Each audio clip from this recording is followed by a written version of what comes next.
मी तुम्हाला दह्याची कढी करून दाखवते. हे दही फेटून घेते. त्याच्यामध्ये थोडंसं डाळीचं पीठ थोडंसंच घेतलं आहे, 1 चम्मच. आता ते पण मिक्स करून घ्यायचं.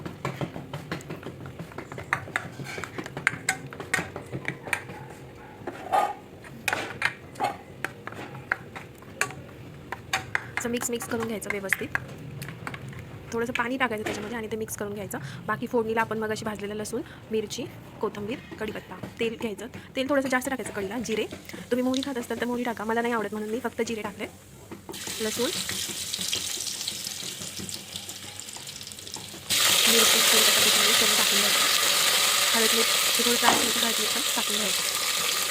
माझ्या एकीकडे भाकरी बनवत होती, बाजरीची भाकरी बनवत होती आणि कढी बनवत होती.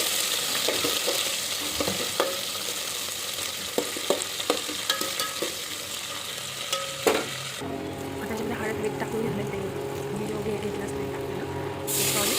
अशा प्रकारे आपण जे दही फेटून घेतलेलं ते टाकून घ्यायचं. त्याच्यामध्ये मिक्स करून घ्यायचं आणि कढीला फक्त असं वरती येऊ द्यायचं, म्हणजे उकळी येऊ द्यायची आणि गॅस बंद करून टाकायचं. म्हणजे कढी चवीला एकदम टेस्टी लागते. तुम्ही अशा प्रकारे एकदा करून बघा आणि खाऊन मला सांगा, खूप मस्त लागते खायला.